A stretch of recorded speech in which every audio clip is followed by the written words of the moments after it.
Sometimes we have to see before we can be. So one of the things that we try to do as a company is we try to always have agents sharing about their business. This is a special video that I'm excited to share with you because these are 4 of the agents in our company that have been in general sales business for less than 3 years. And each of them have seen their business grow in excess of $12 million and in some cases over $18 million in less than 2 years. So I'm excited to share with you these ideas because I know they're going to add value to the business. Let's get to the video.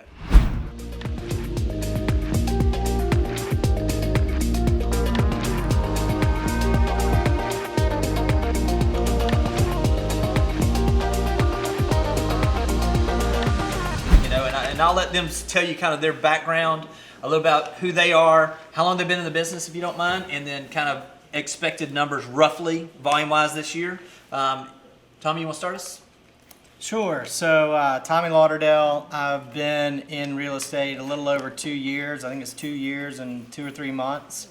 My background is I worked for 20 years with a pharmaceutical biotech company. I started in sales, moved into specialty sales. I went in-house to work and led a team for sales training and then marketing and then sales leadership for a while. I told Jimmy I used to moan and groan. They would take a day and train us on something, questioning skills, personality types, closing, building business plans, all of that stuff, and I hated it, but it was very much transferable skills that paid off now. I don't really know. What numbers? What do you think you end up with roughly dollar volume this year for 2019? It's 16, 18 is our group. Yep. It's going to do roughly about 18 million in his second year, so pretty substantial. Your first year.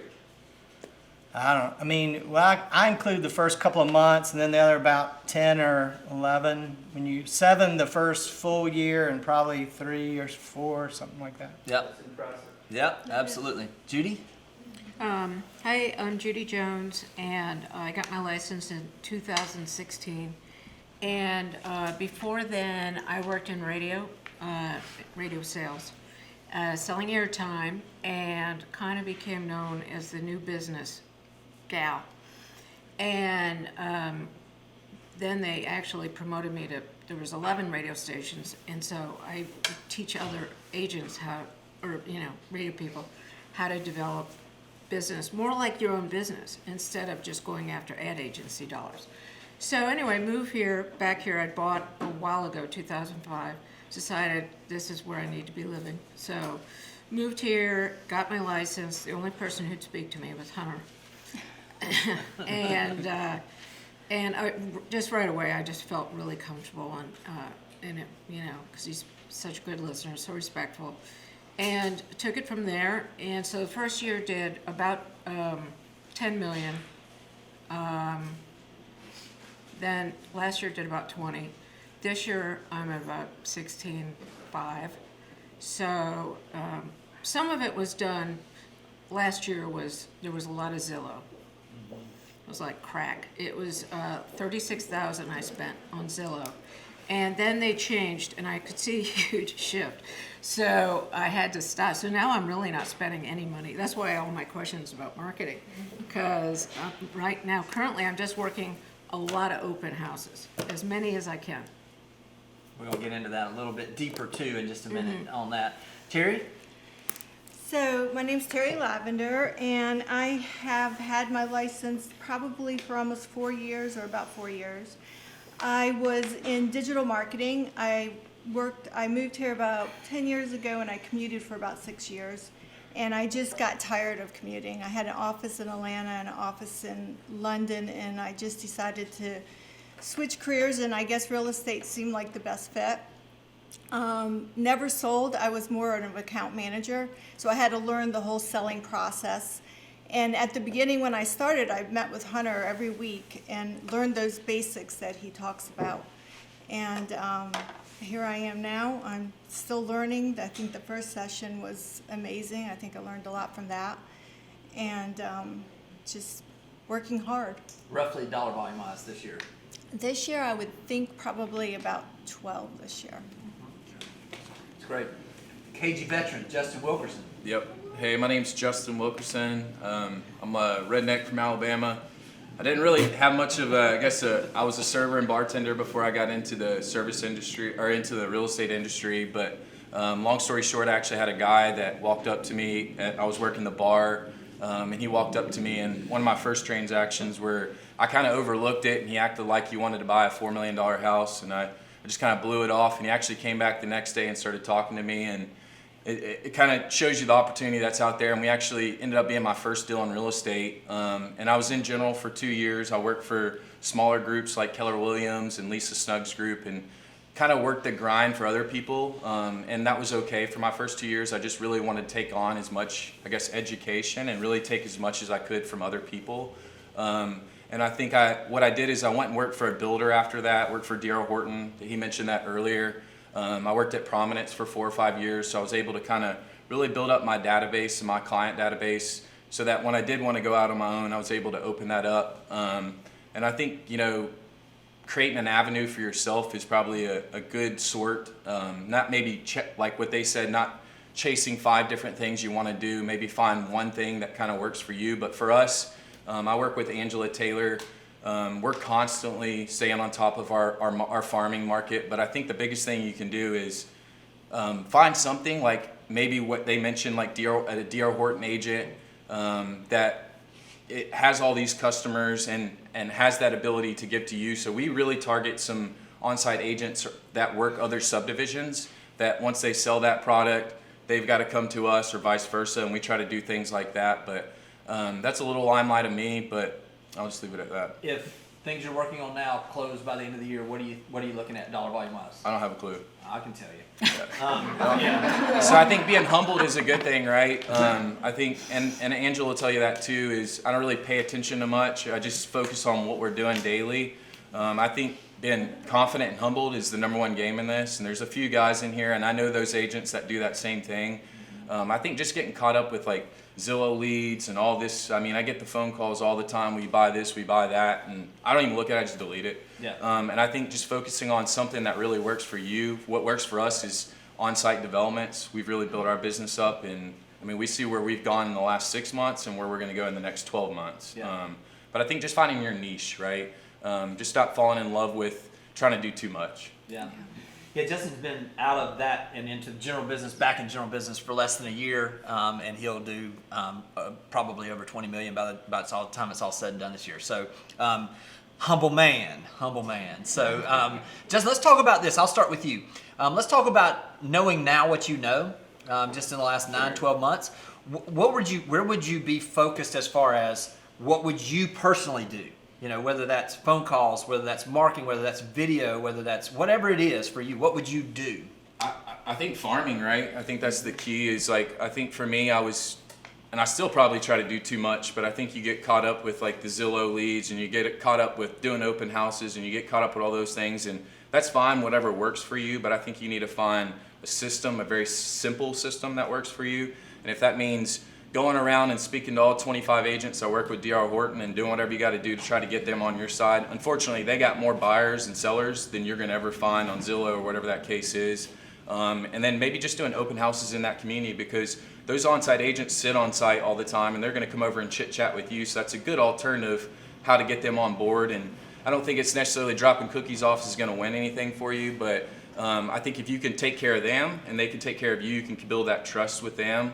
But we really try to target, certain communities and really trying to build that business up. And what we've learned is when we build up one community, it leads to other communities. We get leads in Watersound, we get leads in other areas just because they feel confident when they're going through us. But I think that's the biggest thing I've learned. And are you seeing? It seems to me like just watching the natural progression of your business is some of these neighborhoods that you were focusing on, these were kind of their first purchase in the area or something, and so you're working with them as a seller, then as a buyer, and that's what's growing you into those different neighborhoods. Yeah, and I think for us, like a lot of people here target I'm on 38, I'm going to sell a $2 million house, every single month. But I think the thing is, the guy who owns the $500,000 house also has $5 million homes, and a lot of people don't realize that. I've got a lot of people in prominence, even famous people and stuff like that own $500,000 townhomes, but also own another 5 or 10 million along 38.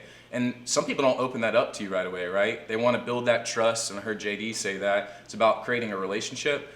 half the time we're sending out emails. It's not even about sales. It's about, can we help you with this, or can we just go over and do this? Can we pressure wash your house? Can we do this? Little things that we can do that other agents won't do, because there's 5,000 agents that are doing everything else the same way. Good. So, but we offer a lot of services for free. I mean, we'll pressure wash your house, we'll clean it, we'll touch it up. We have our guys, and we don't charge for those fees. And whatever works for you, that's fine. But we try to go a step above and not just provide a real estate transaction, but almost like a home service that we can help these people out that don't see the house maybe once every 2 years or something like that. Yeah, So. that's really good. Cheery, if you were to start over now, what do you wish you would have done more of to start with? At the beginning, I did a lot of open houses, and that's what I would do. I think I'm more of a relationship person, so building those relationships and meeting people in person, I think, has helped my business. And I think I'm seeing some of the people that I met back then sometimes it takes 3 or 4 years for them to do something, but if you have a relationship with them, then they're going to come to you. And I think I've noticed that this year. A lot of the people that I've met a couple years ago are, buying or selling.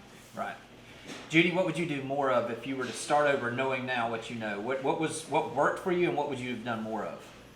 Well, open houses worked for me, and it's the least expensive way to get to know these people better and be a relationship. And I agree too with Justin that offer extra stuff, whether it's helping stage a house at no cost, fix it up. Angela helped me with this one house where she actually really helped pull out all these Christmas decor, and it pulled it together so tight that you couldn't help but fall in love with the house. Right. And there's no charge for that. It's just they don't have time. Maybe they don't even know how to do it. For one client, they didn't want me to, but I went ahead and bought brand new pillows because their pillows looked so frumpy. And then I would take the pillows away, and it really it really freshened the entire living room up, and it sold. So what I wouldn't do again is spend all that money, That's just as important. marketing. But it's hard to know when you're new. Right. Well, that's why this is so great. Yeah. Is it gives you I that will ability. say though, on the Zillow stuff, as much as we'll make fun of it, I did get $8 million in sales from spending that money. Yeah. Yeah. Yeah, and I don't want to just kill Zillow from that standpoint, because there is a portion of when you're starting brand new that you have to prime the pump to a certain extent to get the water flowing. Yeah, it's fun to have activity. I mean, if you don't have enough activity going, you're feeling bad, like, what am I not doing enough of? Right. So, but they changed their whole algorithm and all that, so it wasn't worth it anymore. Right. Tommy, what would you do more of? I think what I did that helped me was my preparation to sell. That's good. I think a lot of times people go in open houses and they sit there, but they haven't. I went to the HOA. I knew what went on in the community. I knew what was going on with construction and pools. I would study the numbers.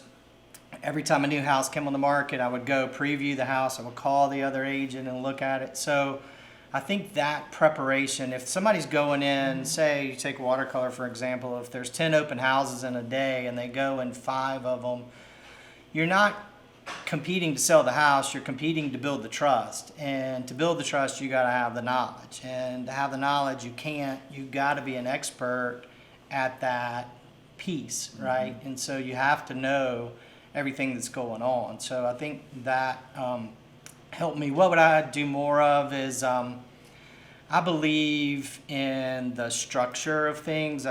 In my previous career, we did a lot of stuff with lead indicators, lag indicators. The best example of a lag indicator is like the scale when you're trying to lose weight.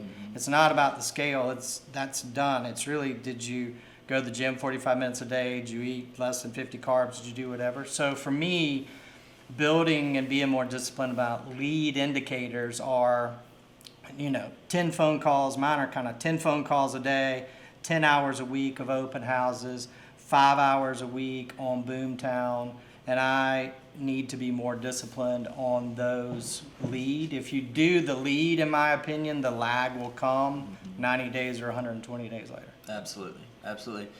Justin, let's talk about something that you did that worked, or a strategy that maybe something you did that got you some business or kind of jump started some things? Yeah, I think Boomtown, right? I think that's a big tool. I think, I mean, if you have the ability to get emails and be able to focus on a community, you're able to, I think the biggest thing we've seen is really setting people up on those alerts and really people being able to see what's going on in their neighborhood, because you can send as many emails as you want, but ultimately you're going to forget about that house that sold or vice versa. But we get a lot of emails saying, you know, hey, this is where this price is.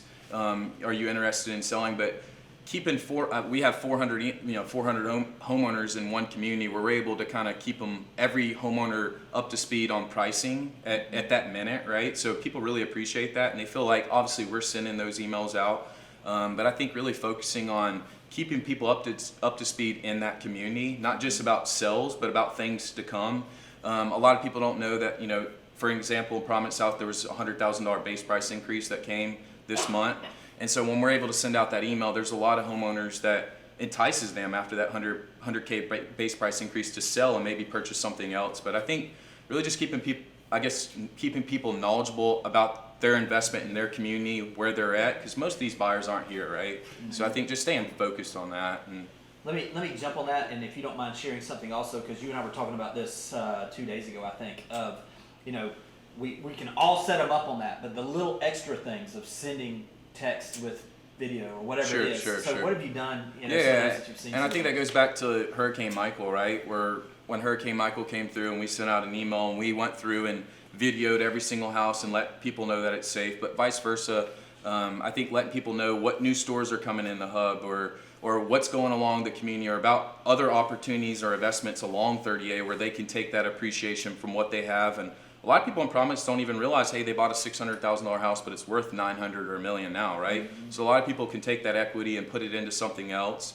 And I think that's the biggest thing we've got. I think there's things that kind of hit you every day that I'm probably not saying right now that we do, but I think we go above and beyond with a lot of those things, offering services that normal realtors may not offer. I'll say this about Justin too. Some of the things is that we were sitting there, what he's talking about, after Hurricane Michael came through, the news is telling everybody the world is ending, you know, down here. And so these owners that are out in these other places, they didn't know what was going on. And so we were sitting in the sales meeting and we said, hey, here I had given a suggestion I had done in the past, is I would go and just stand in front of the house, their house, take a quick video and say, hey, I know you're watching the news and it says it's catastrophic. We dodged the bullet. I'm standing in front of your house. I just did a walk around. Everything's fine. If you want me to check inside, just let me know. Call me if you have any questions, and just want to give you some peace of mind. And we were sitting in the sales meeting, and I said, all right, everybody, let's go do this week. And there's like 10 people in there. We come back the next week. I said, all right, how many did you do? And somebody said, I did 4. I did 7. I said, Justin, how many did you do? We did about 160 of them. And I was like, 160, and we generated these listings and these things. I think, you know, the perfect example of, I think, why Justin sees so much success is when he finds something that works, he goes all in on that thing, and he just adds value, and he truly is focused on the clients. I've watched him put deals together where you're like, that you know the average agent would be more worried about what it does for them, sure. And I've watched Justin sacrifice personally on the short run and see how that's just, you want to speak to that? Yeah, and I think that's the thing is really like, I think, and I hate to keep mentioning Angela because she has a lot of this credit too. She works hard for it, but I think we're in a situation where, you know, I'll give you a buyer as an example, right? A homeowner we have that we've known for 3 years. We have a lawyer who negotiated us down to 2% on the listing side, and we're still willing to go in and pressure wash his house and everything he wants to do because we know he's buying $1 million house in phase 3 and he's buying $1 million house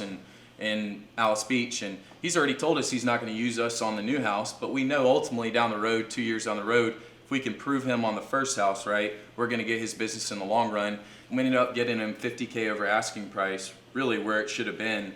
And he's basically promised us to use us on his Alice Beach home, and he regrets not using us on the phase 3 house that we could have got. So I think not getting caught up in emotional and just being humble, I think over years really adds up. We've got buyers that we had passed up on last year and really just want to give them the best advice instead of listing their house, but now they're coming back to us. So I think it's just creating that relationship and that trust and not just being so salesy.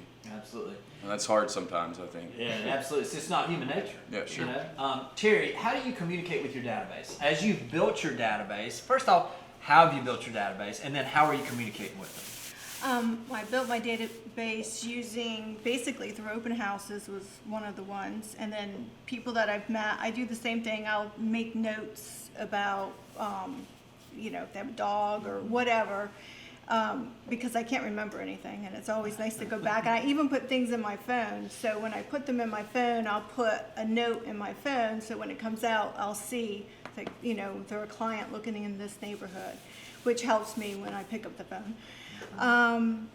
I communicate, I try to send relevant information in a timely manner. I don't like to bombard them, but when we get our market trend report, I'll send that out. Our little newsletters are really useful too. You can, send a piece of our, are they newsletters? Yeah, Or they're, yeah. that.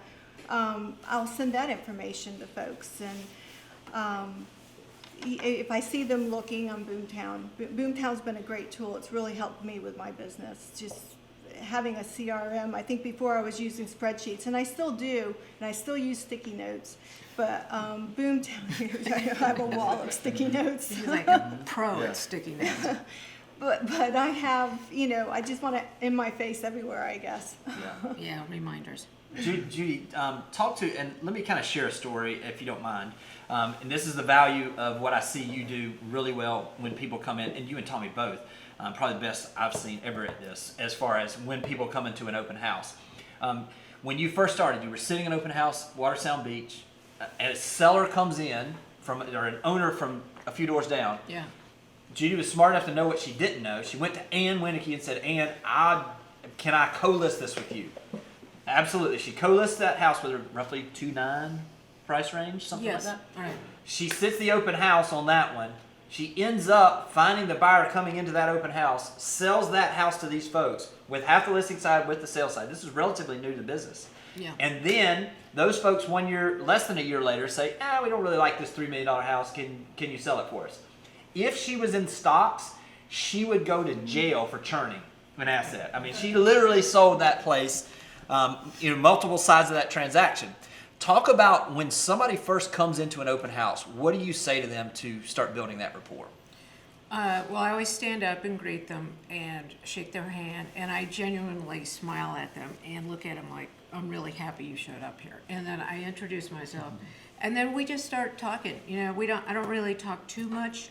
Maybe it's 5-bedroom, and maybe I'll talk about who the architect is, just for color. But I just want them to start talking as soon as possible so that I know where they're coming from. Have they been visiting here for 20 years? Are they interested in rentals, or are they retiring? Is this their second vacation home that they're going to be? What kind of stuff? I need to hear what they are thinking, and then I slowly start to ask questions. That. Question A leads to question B to question C, which takes you ultimately to really getting to know them a little bit, even though you've only got, 20 minutes. I've had some people that stay that first time like 45 minutes. So when they come in and you capture their contact info, how do you follow up? Do you follow up immediately? Do you set them up in Boomtown? What do you do with them? Well, I do follow up as soon as I can. And what does that look like? I just say like, hey, that was so fun meeting you today, and I want to make sure I do what we talked about. So I'm going to go ahead and put you onto an alert, and please let me know if I'm not doing what we discussed in any way. And if you need anything, let me know, because I'm like, whoever it was that said that, like, if you need something, or I think JD said it earlier. If it's a babysitter, what restaurant, here's the coolest concerts coming up, wine fest, stuff like that we locals just take for granted that we know all this stuff. Yeah, I agree. Tommy, I watch you. I mean, you're really, really good in open houses with connecting with people. So what does that conversation look like? How do you find that connection point, and what does that first conversation look like for you? I think, like Judy said, salespeople talk too much and don't listen enough, and so I try and play with my initial questions, I generally first say, hey, where are you from? And that starts a conversation. And then I ask something like, if it's in watercolor, I'll say, have you been coming to watercolor for a while? Do you come here often? And it tells you so much if you'll just stop for a few minutes and listen, that they'll say, we've been coming here for 15 years and we just go in open houses, and you're like, okay, that tells me one thing. Or they'll say, we have a house 3 doors down, we really just need a 4-bedroom, and that tells you a lot of where they are in the process. And I believe too, it's an emotional sell, so I don't go into too much of the numbers. I don't start rattling off square footage and price and all of that stuff. I mean, I think if you're buying a car, and people, they don't start rattling off horsepower and all that.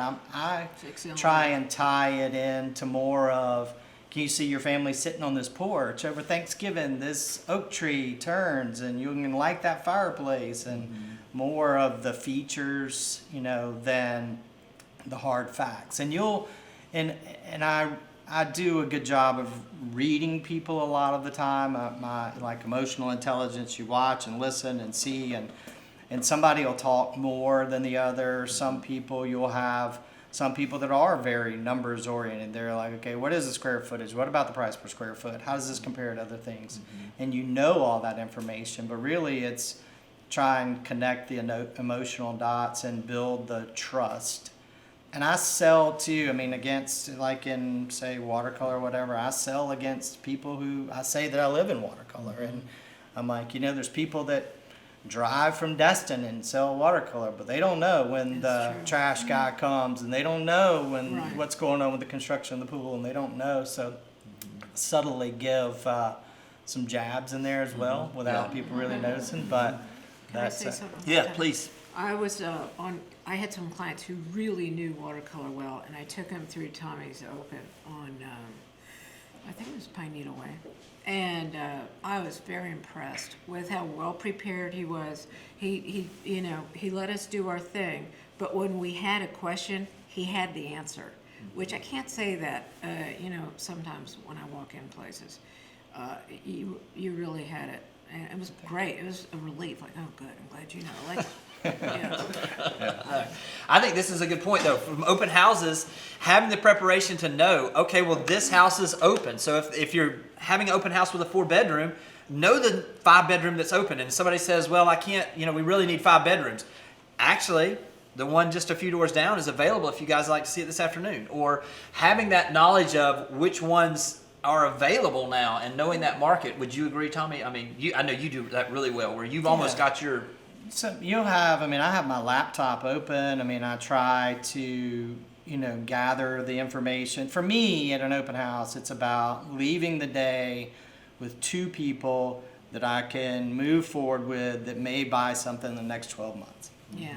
And adding that into the database. Yeah. And I have at times shown stuff. I've shut down an open house, and they're like, we want to go. I'm like, well, it's 3 o'clock and it's been kind of slow. Let's go look at this other one, know? And so, yeah, absolutely. Let me give you another thing too. Obviously when you get that, make sure, like Judy said, you follow up with those folks right after it, because that first impression, they've probably met other people.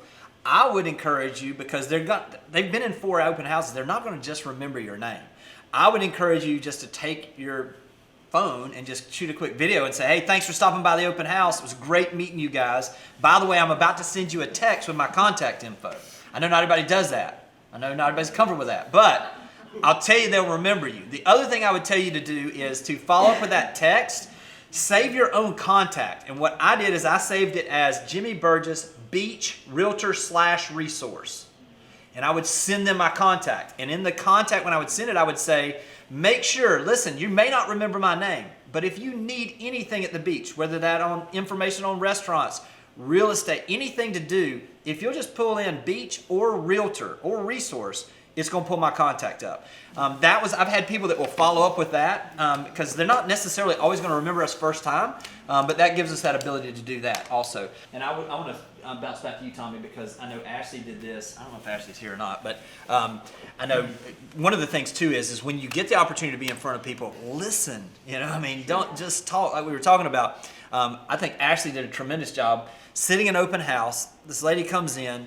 She says, "Oh, I'm not interested. I own the house down there. I was curious about this. I would only buy one of those 5 houses." And a lot of people would have just been like, "Oh, okay," and just moved on. But Ashley actually came back and called those owners. And you want to tell how that transaction ended up being? I mean, it was... Yeah, so you do meet a lot of people, and if you listen, so they said that they had a house, they wanted a house that had to have 5 to 6 bedrooms, they had to have a pool, they had to have a carriage house, they had to have whatever. So, and there was a couple of streets, so we pulled those couple of streets, pulled owners that had owned more than 24 months, narrowed it down when we got down to the list of 10 or 12, used Forewarn to pull information, made the phone calls, she made the phone calls, and found someone that said, they might be interested. And so we went over, they were in town, we said, "Can we preview this house?" Went over, and the guy was like, "We only will sell this house at this number." And so we worked the commission. We had both sides of it. She had both sides of it. We worked the commission back a little bit. We left a little piece for negotiation. That ended up being $2,750, and then they ended up buying another house in watercolor with that at about 1.2. But it was it's the same thing. It's picking up the phone and calling folks and finding somebody that, there was a crack in the door that you can start trying to work the situation. She did a really good job with that. That's a great story. It's a great story from a standpoint that you don't have to just be like Justin and just lie. I'm just kidding. Yeah, I mean, talk about Justin knows being- he's my boy. I'm just messing with him. You're being modest. But no, That think was- about this. That was That was tremendous. awesome. But listen, how many times do you have somebody that comes into an open house and says, "We would buy if we could find a 4-bedroom that's the right price"? Well, now you do have a buyer. Now you have that opportunity. And in reality, that thing ended up being, that's almost $7 million worth of sales volume, buy, sell, and buy sides, from literally not just listening, but taking action on that. And so, that was the other thing is JD does these once a month where we'll have these roundtables where we come in and we talk about buyers that you have that are looking for something but they can't find it, or a seller that's an off-market property. I promise you can find some people to give you the opportunity to call people from that. I think everybody in this room probably has somebody that's looking for a specific property in today's market environment that they just can't find it. They would buy if we could just find it. Use those to make those calls too, I would say. I think you always, in your mind, when you're picking up the phone, the hardest thing for a lot of people is to call folks. And you think in your mind something, you have this image of cardiologist in the middle of surgery, and he's like blood squirting. He's like, the nurse hands him the phone. It's like life is not that crazy that's going on. And this is, so you create this image in your mind that is something terrible, and they're going to yell and scream when they answer the phone. And you will occasionally get, some folks that aren't happy. But, if it's their if it's their asset that's a house here, and if you approach it the right way, or if they're looking, they're receptive when you say who you are and what you've got going on, and if you handle it the right way. And I think that, and I'm even, it's hard to if you get past the first call or two, then the next 7 are okay. But it's hard to start calling people sometimes, and you create most of it in your brain, is what I was saying. Yeah. You've done some of that too. Following up with different neighbors and different things and finding some properties. What would you say when you've got somebody that comes in and says, "Well, I own the house down the street"? That's a different type of follow-up. How do you follow up with those folks, or what do you provide for them, or how does that conversation go? I just start asking them, what, are you just looking for fun? Yeah. Or is there something, is there something that's missing in your house? And it turns out there always is. There's always, it's just not quite right. It's funny how many people down here, they're buying a second home. It's probably going to be a rental, and they're looking for that perfect house. There's very few perfect second homes. It's not like your main home. Right. So first of all, they kind of need to get past that perfect thing. Yeah. You know, It is. but everybody wants to feel like they got the house. Yeah. Terry, I think you do a really, really good job from a connection standpoint. I mean, I've been with some of your clients and shown some stuff for you when you were out of town, and just the way they're tied to you and the way they trust you. What do you do as far as communication with them to build that trust? I think just being available and sending relevant information at a timely manner. I think that is key, is giving people information that they need at the time they need it. So part of that is listening and hearing what they're saying or what they need and giving it to them and then following up with them. I'm more of a soft sales. I'm kind of, I was telling Jimmy, I said, I didn't realize, now I'm starting in year 4, I didn't realize like the social part of it. Like my clients now come to town and want to go out. And I'm like, I'm such a homebody, so that's like a challenge for me. But I think that's it. It's just providing information that they need in a timely manner. I think that keeps you connected with them. Can I say something Yeah. about Terry I've noticed? Terry, she's kind of being modest here. Terry knows her inventory in a certain range, like better than anyone I've seen. Yeah. And you know that when someone, that's credibility. When someone starts talking and you hear it coming from their voice like that, you just go, oh God, they know what they're talking about. Yeah, that hot sheet every day. And I have a group of clients that I know what price point they're on. And I tend to stay in that same price point with my clients because it's less information you have to know. And I just look at the hot sheet every day, and if there's something on there that comes that I think will be a fit, if you get it in front of them, I'm amazed at how much that works, is putting a property in front of somebody that they respond.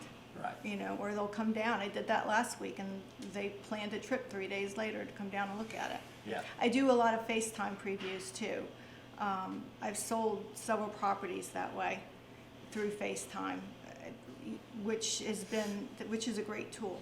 Yeah. All y'all show some with FaceTime? You use Yeah. FaceTime? Yeah. Yeah. Yeah. That's a lot. No? No? Yeah. You don't? So, yeah. I mean, I know it works, but Yeah. So, Justin, let's talk about this. Obviously, the business is evolving for you guys. What are you excited about going into 2020? What is it something you're going to try to focus on that you feel like there's some opportunity there? I think it's just building relationships. I think it takes time to kind of understand that. And like Terry said, me being a homebody myself, I think that's what you find with a lot of these salespeople. We're doing this for a reason because we like to be at home and have our time and stuff like that. But I think just really forming those relationships, that's our key. I think I need to focus on more and going out with these people because like JD said earlier, or whoever said that earlier, where they bring their friend along, and that's kind of what happens is when you actually put yourself out there, you realize these people are actually on the same level as you just because they make 10 or 20, $30 million a year. I think it can be intimidating at times, but I think when you realize you start going around with these people are just like you. Yeah. Most of these people are hardworking people that got to that point, right?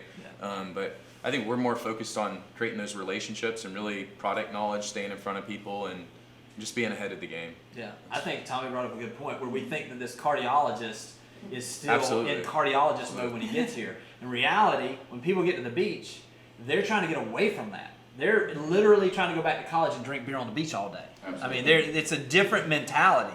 And so I think that was something when I first started, I'd show up and I got long pants on today because it's cold. You know what I mean? This is just, we match your hats. You dress the same way that you see your folks dressing. Tommy, what are you excited about this year? What are you focused on? Excited about, I feel like I'm getting my processes more dialed in as far as what we do on a day-to-day basis, what we do for a listing, what the photographer we use, how we like the pictures, those kind of things. I'm excited about, I think that the time is starting to pay off with the relationships to some degree, and I've got some folks that I know that we've been patient. They're looking for certain things. We're calling for certain things. So I think it's just going to be a fun, it's a fun year. This is fun for me. I have a good time doing this, and so I'm just excited for a good year. I would say that's for everybody up here. Y'all all enjoy what you're doing. You enjoy it because it gives you an opportunity to have those relationships. Judy, what are you excited about?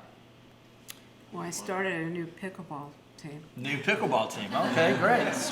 Special Olympics, every Sunday at noon. That's right. Yeah. No, okay, so, I don't know, I guess, just seeing how these relationships keep building. But I'm excited to break out of my little bubble because I'm not really just a homebody, but I do like to go to certain places, and it's kind of like, I got to stop doing that. I've got to, because this is how you meet people. You get out there and you network, I know we've done it before, and I'm not doing it with Terry anymore. She's too pretty. But, no, I need to get out more and keep networking, because I do find that besides open houses, people, when they're out and about, they do want to talk about real estate. I mean, I don't bring it up right away, but if they're, oh, you're a local? Yes, I live here. And then it happens. The best client I ever had, we were doing photo shoot for my daughter's senior portraits in high school on the beach. And we were sitting there, and this guy walks by, and he's holding the hand of this little 3-year-old little girl. And I literally just said, "Don't blink." And he said, "What you talking about?" I said, "That's my daughter over there getting those pictures." I said, "I remember that." And so we were just talking and everything, and it led to that conversation, which all of a sudden now we had that tie-in. And I would just tell you, be out where everybody's at. They're not going to walk in this office anymore. They just aren't, y'all. They're out there. Yeah. Get out there where they are and just have those opportunities. Terry, what are you excited about? Well, I'm going to have a new grandbaby, so that's the biggest thing this year. But I think I'm mostly, it's an election year, so I'm excited about how it's going to turn out, how our business is going to be. Is it going to be more challenging? Is it going to slow down? I have a database of folks that I'm hoping will buy sometime by spring. So just excited about continuing what I'm doing. Anybody got any questions? Any questions for this group? For those of you that do open houses a lot, I feel like I've hit a wall in getting people to leave their information, and I don't feel like I'm saying, because I do a ton of open houses, I don't feel like, I'm doing anything drastically different. I just feel like I have less people giving me their information, and I don't try to be like, oh, you have to sign in, you have to leave this I don't like information. I try to offer, let me send you a link so you can look through these pictures and share it with your family if they're there alone. All kind of my angles. So just any advice on, getting that information from the person. So in case you couldn't hear it, because I want to make sure we get it on the video too, is how do you gather contact info at an open house in a smooth way where it's not, give me your, you know what I mean, kind of thing. Tommy, what do you do? Yeah, I don't do sign-in sheets. I try to be more casual about it and more honest about it. Say, listen, a lot of people don't like to give their information. I promise I'm not going to bombard you, but if you don't mind sharing your best contact, I will provide you whatever. I also try and hold something back to allow me to have a reason to give them something, right? So I may, if they ask a question about something, I'll say, you know what, I don't know, but I will find out that information for you and I'll send it to you. I might know it, but they ask a question about, community, or can this house have a pool or whatever, and I'll do the work and send them the information. So I try and hold a little something back. That's good. Judy? That's a good question. I really had a hard time with that at first, because it was like, please just volunteer to give me your info. I didn't want to ask. Yeah.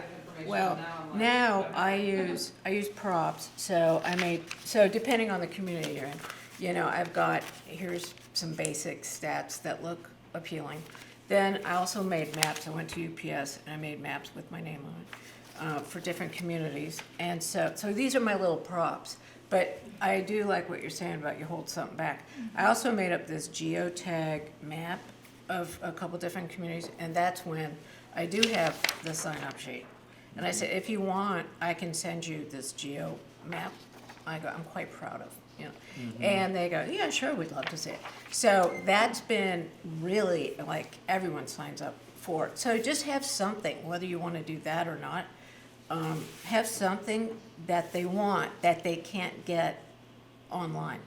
I even did that, Sarah, where I would have this map that I had put together, and it would be something that I knew that most people would want. And I would say, I'm like the worst realtor ever. I did not print enough of these. This is my last one. Do you mind if I email it to you? That's good. And they would give me their email address that way. So I'm like Tommy. Typically we get the same questions, especially if you're sitting in neighborhoods a lot of times. And I would say, you know what, I'm 99% sure about that, but boy, I don't want to tell you the wrong thing. Do you mind if literally when you leave, I will call and get that answer and I'll email it to you. And I did that a lot also. They train you at Deal Horton that way. So Do like they? if you go in the offices, they'll tell you the printer's broke. And that's for that simple fact they don't want to print out your info. They want to make sure you leave that your email so you can get that info. And it's a good way of going about that. So Justin, how did you do that on site? I mean, this is a perfect Yeah. example. How would you make sure you were getting, and you didn't push? I know. I know who you are. I think just being yourself and being the source, like Judy said. I think if you can provide the cleaner, if you can provide the discounted rental if their family comes down, or if you can. I know this contact and I can get you 20% off, and here's all the homes with beach walk or something like that. Or just for being able to provide that source. Here's the top 10 restaurants. Just shoot me an email. I'm not going to try to sell you anything. Just want to give you guys while you're in town. And if you can kind of be a person, I think that establishes as sales, because most people don't want to do business with you if you come off silly at first. That 1 out of 10 will work, but I think the 9 out of 10, the people educated on 30A, I think they want to create a relationship with you, and I think that's important to them. Not only just for themselves, but their kids too, right? Because their kids are going to come down here and grow up and stuff like that. So to have someone down here you can trust and always have it, if you're checking on them, whatever you're doing, I think that's huge. Yeah. But It's great. At that. Y'all we gotten something out of this?